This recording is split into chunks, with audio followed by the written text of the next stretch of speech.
Hello, my name is Andrew Kendall, and I represent the European Squirrel Initiative, ESI. ESI was formed in 2002 as a charity with the aim of eradicating the grey squirrel, leading to the eventual return of our native red squirrel. Over the last almost 20 years, ESI has looked at various methods to achieve this eradication, and has looked at new science, looked at traditional methods, and various ways of controlling the greys. About 3 years ago, we met with Professor Bruce Whitelaw at the Roslin Institute to look at gene technology as a means of achieving our aim. And working closely with him and the Roslin Institute, we have made enormous progress in the area of gene editing and gene drive. And we now believe that we have come up with a solution that can not only be used to control grey squirrels, but also other invasive species. I'll now hand over to Professor Whitelaw, who can give you a more detailed presentation of gene editing and gene drive and how it can achieve our aims and objectives. Thank you very much. Thank you, Andrew. And I'm just going to share my screen with everyone at the minute.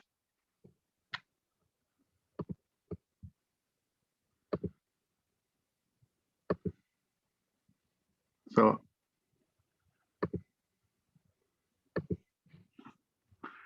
I hope you can all see this screen. I'm going to spend a few minutes describing to you the idea which Andrew just alluded to, and that's based around gene drive, a genetic solution to the humane control of animals, pest animals such as the squirrel. But first, I want to explain who I am and my team here in Edinburgh. I'm Bruce Whitelaw. I hold the Chair of Animal Biotechnology at the University of Edinburgh. I am currently the Interim Director of the Roslin Institute. The other face you see on this slide is my colleague, Gus McFarlane, who started the project while being a student in my group, successfully defended his viva a few months ago, and is now Dr. Gus McFarlane. A little bit more about where we are. The Roslin Institute will be known to many of you for a certain sheep called Dolly. We are just currently celebrating 25 years since Dolly and are involved in a number of media activities around that. The Roslin Institute is fully within the University of Edinburgh, one of the top universities in the world, currently ranked 16 on the international scale. We've come some distance since Dolly, utilizing modern day genetic engineering tools, the most exciting of which is called CRISPR, or clustered regularly interspaced short palindromic repeats. These are molecular enzymes that can cut DNA in very precise manner, and we can then engineer the cut site to be repaired in, again, a very precise manner, and thereby change the genetic makeup of an animal. To illustrate this is the picture in the bottom right-hand corner, that of a bunch of pigs we've made here at Roslin. These animals have been engineered using CRISPR technology, genetic engineering technology, to make them resistant to a virus called the porcine reproductive respiratory syndrome virus. For those of you involved in the pig industry, you'll know how important a breakthrough that is. So the idea that we conceived and shared with colleagues in the European Squirrel Initiative, ESI, is captured in the title in the top left-hand corner here, CRISPR-based gene drive for pest control. Since proposing this a few years ago, there has been progress elsewhere in the world to indicate that this concept is realistic. First of all, in the scientific community, in the US, what's called in the paper title super Mendelian inheritance, which is another way of describing gene drive, has been shown to work in mice, experimental mice. And more recently, the New South Wales government in Australia have just allocated a sum of money to develop gene drive for controlling rodent pests, which are currently having such a high profile in that island south of the equator. What is gene drive? Well, for those of you remembering back to your biology at school, or indeed if you've taken that forward into higher education, you'll remember a certain monk called Mendel and the inheritance that he showed us. And basically, we, as we reproduce, we, male and female, contribute to the genetics of the offspring, the father contributing half the genetics and the mother contributing half the genetics. Each of us carries those two copies through life until we reproduce, in which case we pass on one or other versions from our genetic makeup. What this means is that offspring have a 1 in 4 chance of carrying any specific genotype. 1 in 2 chance it comes from dad, and 1 in 2 chance it comes from mum, giving us a 1 in 4 chance. And on the left-hand side of this slide, you'll see in the blue mouse how that would transmit through a population if there was no selection pressure attached to it. Very low penetrance of in this case, the blue trait. Gene drive is different. Gene drive means that the parent who has the gene drive passes it on to all its offspring. And it does so in a manner that its offspring will then pass it on in a greater number to its offspring until the full population carries the gene drive. It drives the genetic change through the population, as shown in the right-hand side of this diagram. So how is that done? A little bit of the sort of molecular genetics behind this. And in this diagram, I'll illustrate that. We have individuals, whether you're male or female, you have 2 copies of a gene as shown here on the left. We create a gene drive in one of those copies. Its ability, it encodes for CRISPR, it encodes for the gene drive itself, and that copies itself, as shown here, into the other chromosome. This means that every individual carries 2 copies of the gene drive. And as I said, when that is then combined with a wild type through mating, all offspring carry the gene drive, and the process repeats itself, where the gene drive copies itself into the other chromosome, and indeed all the offspring will carry the gene drive. Very new technology, very new strategy, currently being developed primarily in the insect community in a way of controlling population numbers of mosquitoes with the aim of reducing disease transmission from mosquitoes to ourselves. But we can drive any trait through any sexually reproducing species. And the gene drive itself is specific for that species. It's sequence specific. So you could actually design a gene drive for subpopulations or subgroups within a species that carried a very specific genetic makeup. You can drive any trait through the population. Disease resistance, fertility are the 2 that are attracting most interest at the minute, with the latter one, the trait that we've had discussions with ESI about. The concept being that we drive female infertility through gray squirrels, leading to a population decline. We see this as a robust approach to control gray squirrel numbers. We see this as a humane approach. There's no poisoning, no trapping, no killing. The animals exist in the forests and reproduce as normal, but offspring carry female infertility. To demonstrate the impact of this, we have started some modeling to show what would happen if you released gene drive gray squirrels into a population. The population size we looked at in this initial modeling study was either 3,000 or 30,000, and we assumed we were releasing 100 gene drive squirrels. We also assumed that the breeding cycle of the gray was 1 year. You can see in this graph here that regardless of the starting population size and whether there was randomly mating or regional mating, there was a decline in numbers to that of 0 on a different time scale, with that time scale of about 20 years perhaps being optimal. I would stress that this is our initial modeling, and there are a number of other parameters that we could bring in to play here to give us a feel for what would happen. But even in this simple scenario, within a 15-20 year window, you would see a dramatic decline in the grey squirrel numbers. Because this is a genetic approach, you have the ability to lock this into the population for that effect to happen. We see this as a platform technology. As I said, it's being developed within the insect community for disease, to try and prevent disease transmission from mosquitoes to humans. We see this as a technology that could be applied across a number of species, and I indicate a few in the bottom here. The rodents, which are attracting the attention in Australia, whether that be mice or indeed in some of our cities, perhaps we might want to tend towards rats. But there's also pests and invasive species in our fields and rivers, including the signal crayfish as options.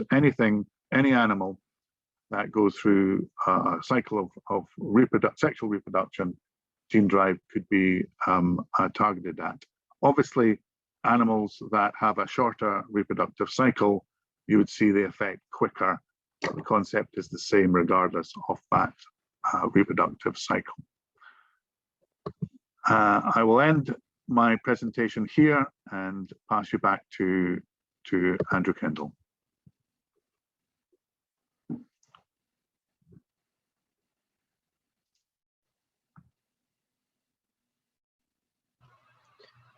Bruce, thank you very much indeed for that. That was incredibly informative and helpful. We are at a stage now where we are moving forward with this technology, thanks to the support and advice and help of Bruce and his team. We'll now open this up to questions, and if anybody has any questions they would like to ask, please do so now. Thank you very much. Yeah. Well, just first of all to say thank you very much, Bruce. That's really fascinating. I guess a question everyone will be thinking of is in terms of the containment. I mean, with squirrels, of course, you've got them running across the landscape, and so I guess you start this trial and it sort of perpetuates itself right across the British Isles. With crayfish, they're contained to a degree within a given river system. So could it be trialed within a contained system, or can? I think there's two levels to this question, Charles, and yes, you could start off with a contained system. In squirrels, we could, for example, look to an island, and I include Aberdeen in that context, since we have an isolated population of greys in the Granite City.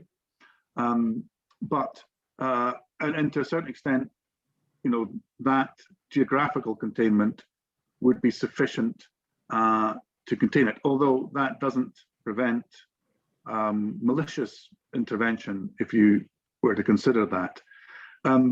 Before that, you would have to do a contained trial in some facility, and they're not allowed to breed grey squirrels in the United Kingdom. We'd have to get specific dispensation to allow us to do that. And let's say we were, then we'd probably look to a facility. You know, we could construct a facility anywhere in the United Kingdom, but I think given the fact that FERA in York have a squirrel facility, I think we would work with FERA to do that contained trial initially. So there are, you know, practical ways of looking at how you would start to explore deploying these animals. I think the bigger question is about the gene drive, and theoretically, once you put a gene drive into an animal, as long as it finds a mate, then it will spread forever. And if in the case of a gene drive that leads to infertility, then eventually you're going to remove all the animals from that given area. And there is concern about, again, malicious intervention where somebody might take such a grey squirrel and put it back into America where it came from. And although we may be shocked by such strategies, we can't exclude them as a possibility. So there would have to be built into the gene drive a clock, some sort of mechanism, some sort of control mechanism to limit the number of generations, or to be able to not rein it back in, but to control it. And there are a number of approaches to that being developed, and every few weeks we hear of a new one, a new type approach being developed. But perhaps the simplest one to conceive, to get across, is a thing called the daisy chain.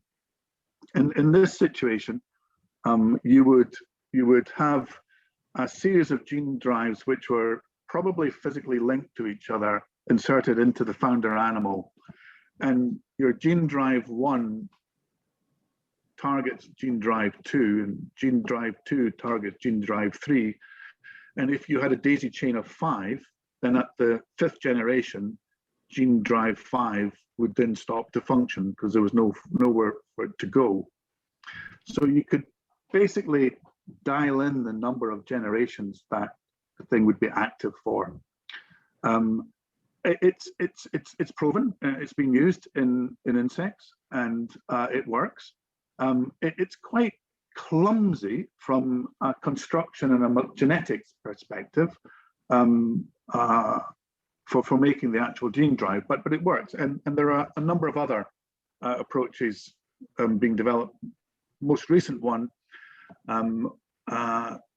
So the key bit to the gene drive is this CRISPR-Cas9 mechanism, and the Cas9 is an enzyme. It's a protein that digests DNA at a site that the CRISPR guide RNA targets it to. And there's been an approach where people have engineered effectors which will inhibit the Cas9 protein from functioning, so actually just switching off the gene drive. Before a gene drive is released, these types of approaches will be refined, and I should imagine the regulatory authorities will want some reassurance around that before such a thing would go to release. Which I think is eminently sensible, and goes back to my earlier comment about the fact that you might have repeat releases to achieve your reduction in numbers that you might want, because you're not necessarily going to get it over a few generations. The second thing I'll say about gene drive is if you had none of those safeguards in place, I think biology will come in and prevent the continuous spread. We are all animals that continually mutate, and any selective pressure that can select for a mutation will drive its prevalence in a population. The gene drive will be inserted into a gene which is required for fertility. Normally that would be selected out because it's not of an advantage to the animal. The only reason why it's not selected out is because it's a gene drive. If that gene drive had a mutation appear in it, then animals carrying this now inactive gene drive would be selected out very, very quickly. So I think there are both conceptual safeguards, but there will actually be strategies whereby you control the spread of the animal. You can get a little bit more sophisticated in that these are sequence-specific tools, genetic tools. The CRISPR-Cas9 will only target a very specific sequence. If, for example, we could identify such a personal signature in the genetics of squirrels in a given area, you could design a gene drive which would, conceptually, it would depend on where the sequence was, but you could design a gene drive which would only work in that species. We've got a couple more questions coming in. Perhaps we could deal with those. There's one, it says, the first one, Trenels, I think, and then Sean Leonard. So perhaps we could take Trenels first. Thanks very much, Andrews. Yeah, Trevor Reynolds, Environment Agency. Right, okay. Thanks for that. Just sort of a question regarding deployment to the gene drive. Would you anticipate that there's a possibility that the gene drive might go extinct before isolated populations are affected by it? And would there need to be a sort of a concerted program of making sure that those populations are reached before the gene drive population dies out? A good question, and it leads to an area which we're wanting to do an awful lot more, and that is model how you would actually deploy and release the animals. Yes, I think there is a risk to that dying out process, especially if you have engineered into the gene drive one of these generation limiters type approach. I think, you know, whichever way you look at this, it wouldn't be that you'd release a couple of squirrels in Kent and then hope they would spread across the whole of the United Kingdom. You would have deployment practices going on in a number of areas.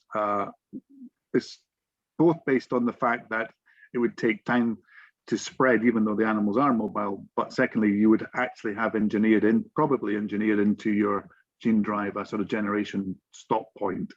So it's not a single release that would, and even within a given population, you may, and we haven't done the refined modeling to tell us this yet, but it's quite possible you would look to release a small number of animals on a 2-3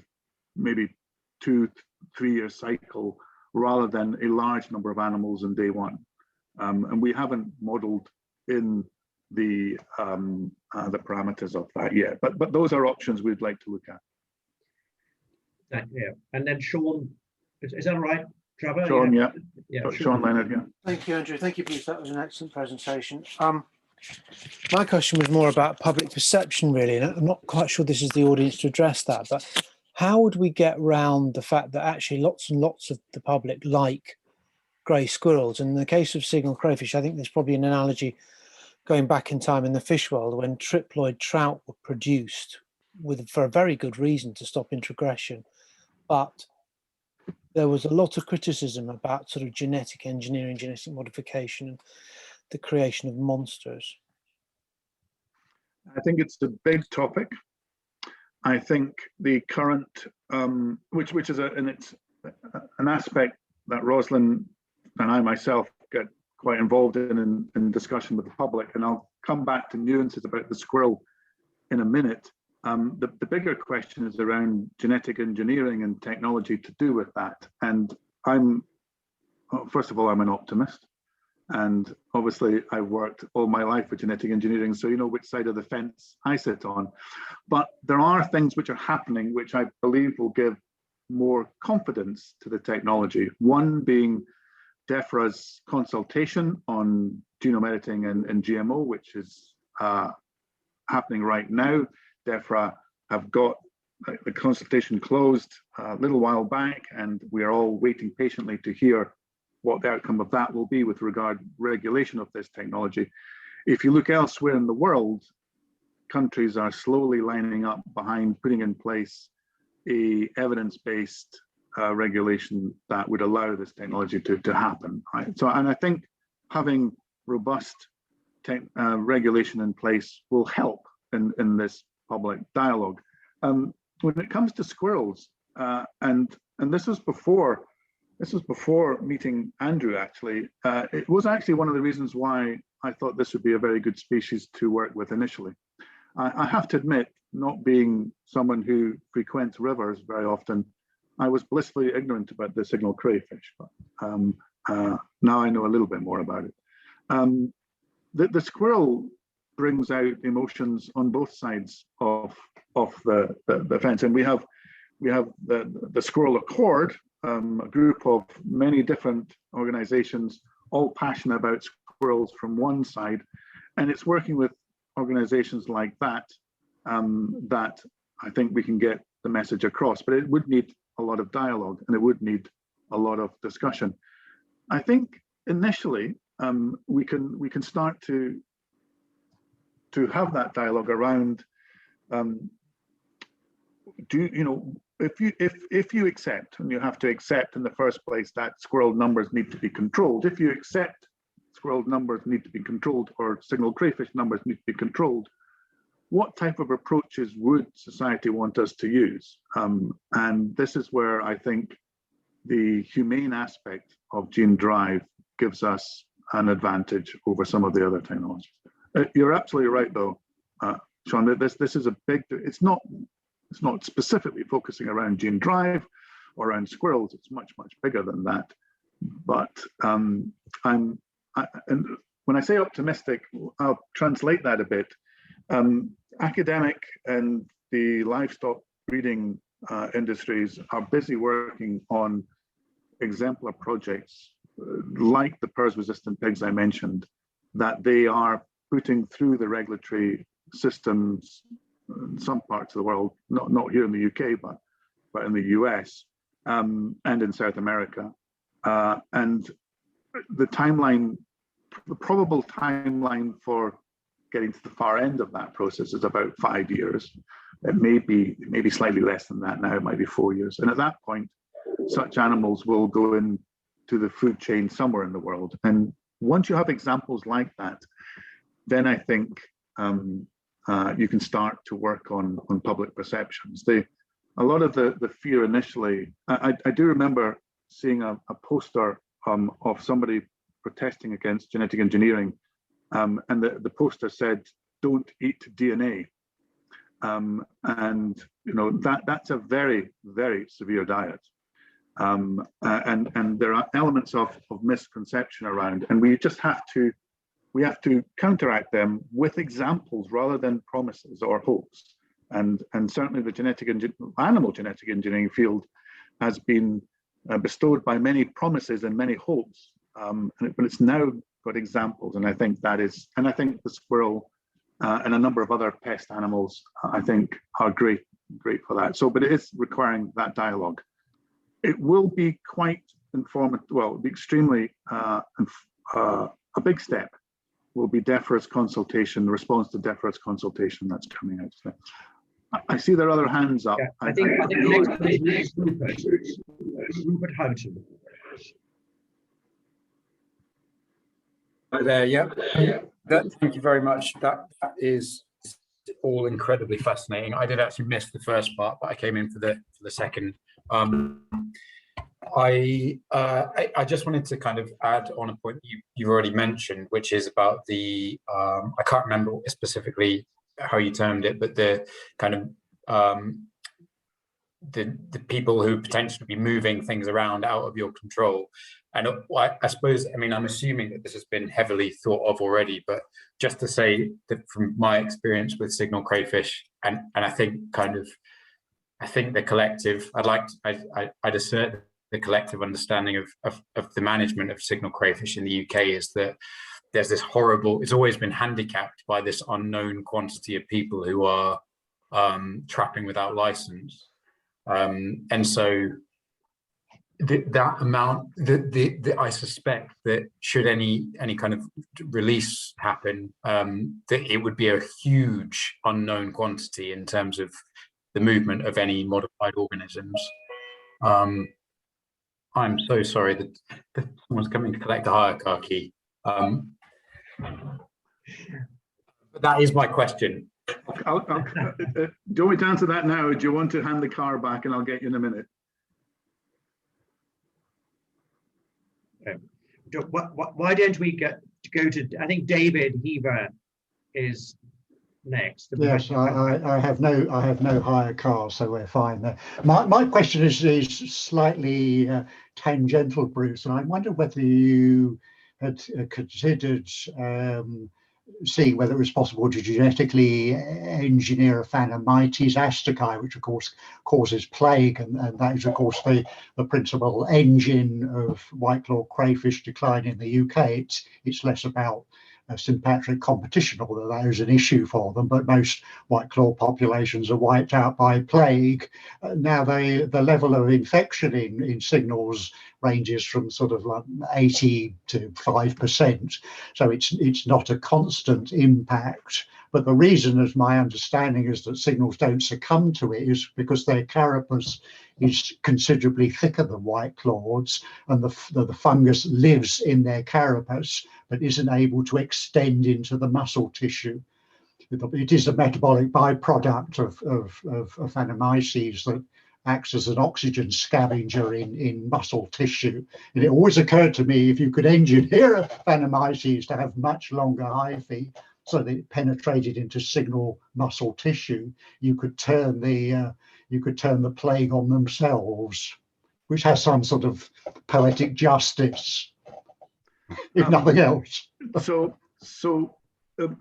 first of all, Roslyn is not engineering pathogens as such.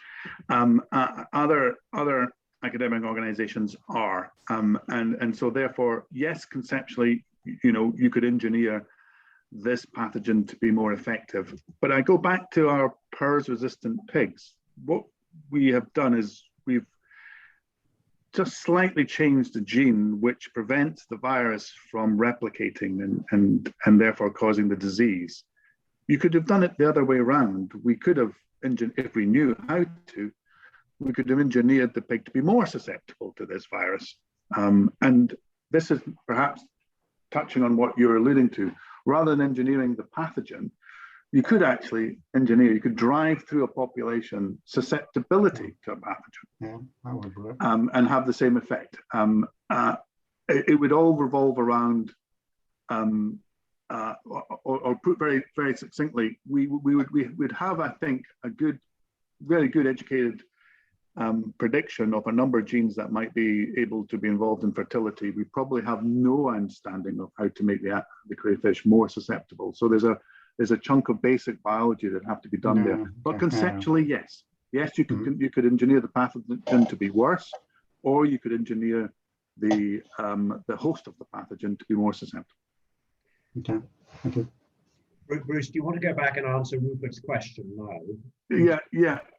So I'm not. I think the question, Rupert, is a deliberate release of such animals would have a devastating effect, and I think this goes back to describing how we would want to engineer a stop into the system, and we'd have to model that. Now, the big difference between crayfish, several differences, not least one that is underwater and the other one isn't. But the big difference between crayfish and squirrels is the number of eggs that are released in one go. And this, we haven't even started to consider how we'd model that impact.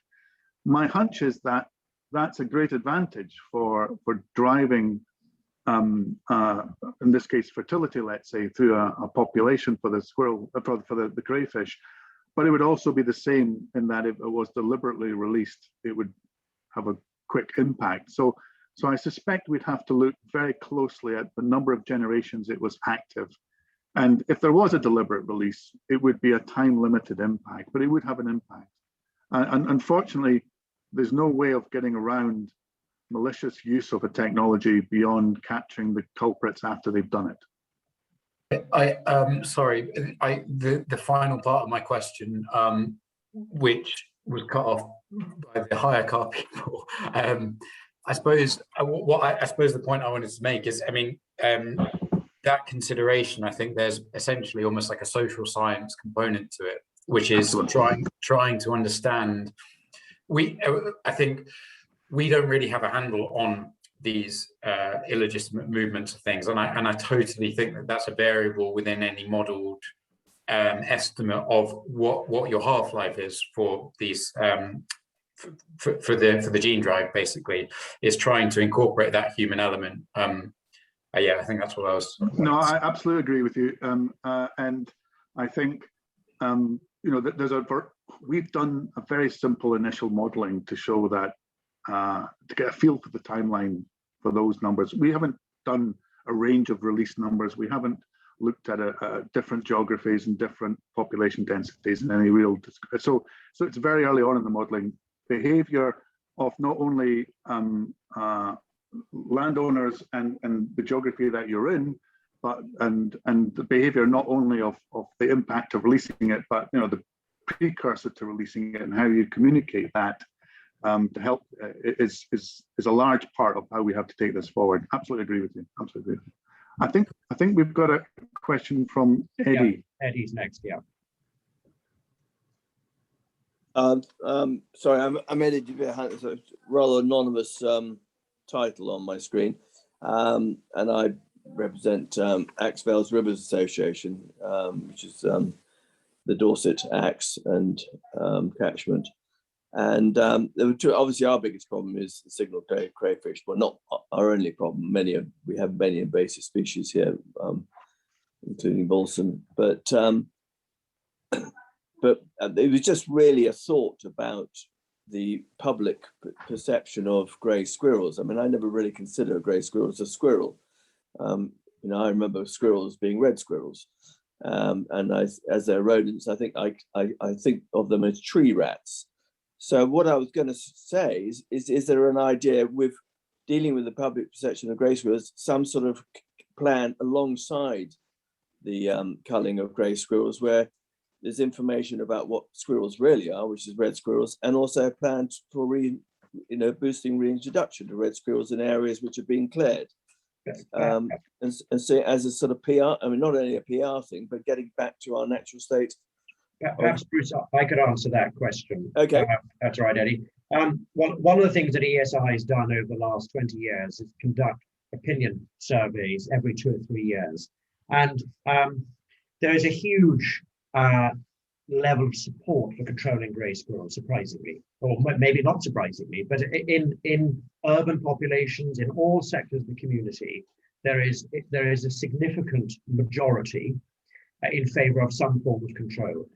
And when you come on to sort of non-lethal control, like this, it's in the high 60s, low 70% are in favour of controlling grey squirrels. So I don't think we want to underestimate the Great British public. They do know how bad the grey squirrels are.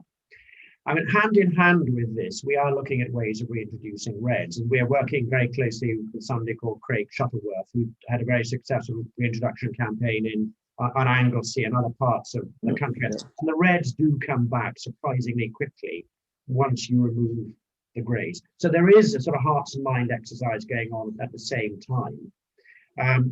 So the science is one thing, but also the PR is another thing as well. So we're very much in tune with that need and are working on that.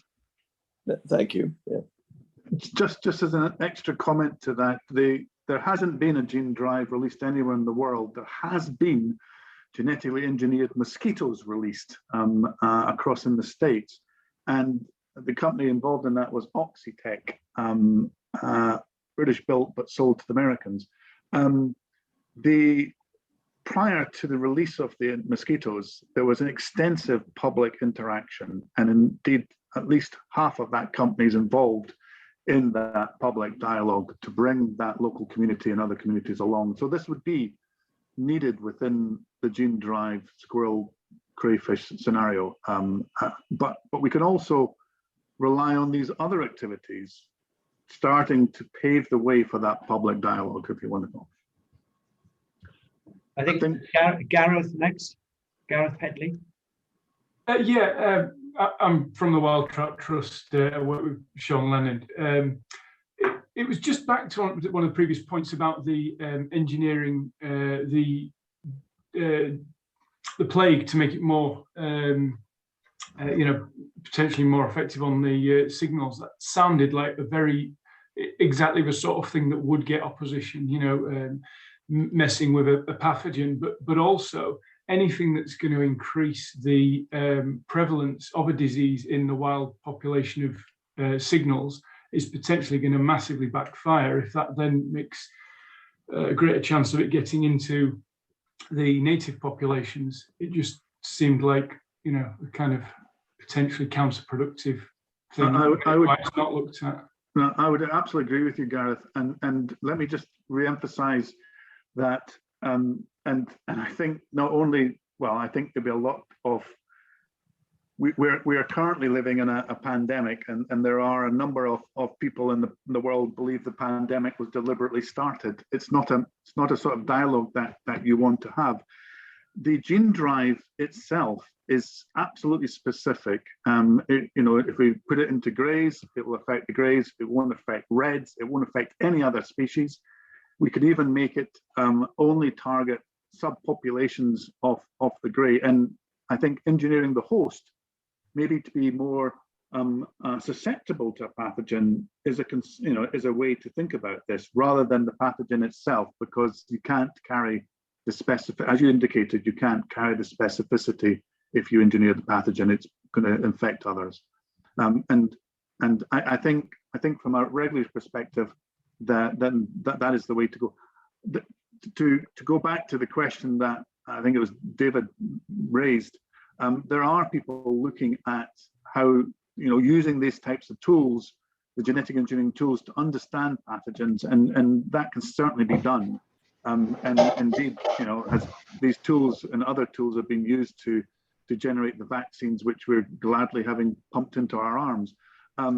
I think when it comes to a release into the wild, we want to have that specificity, which Andrew mentioned immunocontraception at the start, and I think it's a great approach. And it may be that we can work in sort of tandem with the immunocontraception, work out ways of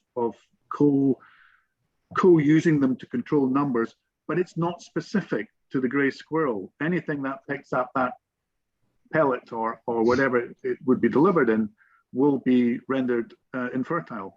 The advantage of gene drive is it's absolutely specific for the target species. It's worth noting that plague is 100% lethal to white claws. I think there's one population in Italy that's alleged to be resistant, but my viewpoint is it has zero impact on white claws because it destroys them very efficiently. I think, thank you, Jonah. I think you're. I may have to make this the final question, yeah, Andrew, if that's all right. Yeah, that's fine. Jonah? Hey, Bruce. With crayfish specifically, what sort of hope do you think conservationists can have? Are there people working right now on crayfish? And how much more research does it take? And do you think we're a decade off or 20 years off? Could you guess? There are a few pockets of activity around the world looking at crayfish, but really looking at it from a very fundamental reproductive opportunity or other bits of its physiology. There isn't really any biotech in the crayfish yet. There are quite extensive projects looking at other crustacea and primarily ones which go on our food table. I think there's an opportunity of learning from those. Timeline, I think that's quite a challenging question to actually answer. When an academic is asked that, they usually say 5 to 10 years without any thought whatsoever. I really don't know. Again, it really boils down to how much effort you put into it. If you put one individual on it, it could take a long time. If you can get a small group of people to look at it, maybe 3 or 4 or 5 with a very focused approach, then given the fact that we can use these technologies in so many different species now, I would be optimistic that a sort of 3-4 year window, we should be able to make some significant improvement to that. And I should also say, this takes us off on a slight tangent. This is all based on current technology where you have to manipulate the embryos of the host, the target species, and work with that. We are trying to work up ways of being able to go directly into the gonads of whichever species of choice and deliver directly. And we're not alone in this. There are other groups trying to do this. That would circumvent some of the challenges there. So I would be optimistic in a 3-4 year window, which is better than my normal 5 to 10. So there you go. Bruce, thank you very much. Andrew, I do apologise. I will have to All right. leave, and I have to say thank you very much for your time, everyone's time this afternoon, and the questions you've asked are very pertinent and common to the same questions which Andrew and I have been grappling with for squirrels for the last little while, and this project relies on a bit of biology, an awful lot of knowledge of the pest on the ground, and a substantial dose of public dialogue. Bruce, thank you. I'm going to run away, Andrew, and thank great. you all. Thank Thank you you for the opportunity. And Thank you. if questions do come subsequently, please, I suppose, push them through you, Andrew, and I'll be happy to pick them up. Yeah. Good. Okay. Thank you, Bruce. Yeah. Thank you. Good to meet you. Yeah. Thank you. Okay. Before you all go, can I once again thank you all for joining. I hope you found it interesting. We are very keen for more people to know about this technology and the work it can do to help control invasive species. I mean, we think it's fantastic. We think we have found the silver bullet to deal with the problem of grey squirrels. We're under no illusions there's a mountain to climb, but at least we've got that mountain in our sights.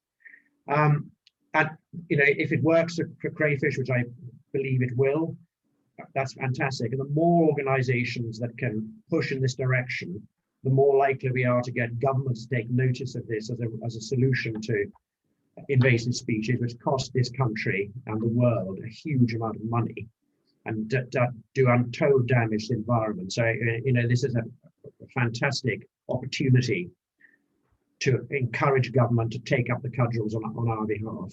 So thank you. And we will circulate the presentation. If there's anybody else you can think of would like to see it, just please let me know. Sean, do you want to say something? Andrew, yes, thank you. It was just a thought on that dissemination thing. I think we're going to get a link to the recorded version of this. Yes. Are you okay for us to put it out through our media channels to Wild Trout Trust members and so on? Yeah, okay. absolutely. Yeah. Okay, great. Thank you very much. Andrew, I'd just like to say thank you very much on behalf of everyone for organising that. It was fascinating, and you had a good crowd from all walks of the river conservation community listening to that. Really interesting and some hope, because the signal crayfish causes an enormous amount of damage in rivers. In my local stream, the Bure has more or less destroyed it, I think. Really nice to know that there's some sort of hope on the horizon, and most of all that there are some very, very convincing sounding controls that could be used to reassure the public, but also to limit any potential kind of sort of collateral and unintended consequences. So obviously there's loads and loads more knowledge to be gained, but I think that one thing in the crayfish's disfavor, the signal crayfish's disfavor perhaps, is it hasn't got fur in the same way that a grey squirrel has. So the general public might be less resistant to the idea of it being eliminated from the British Isles. But anyway, thank you very much for organising a fascinating seminar. That was wonderful. Thank you very much. I'd like to say thank you very much, Andrew. Yeah. That's brilliant.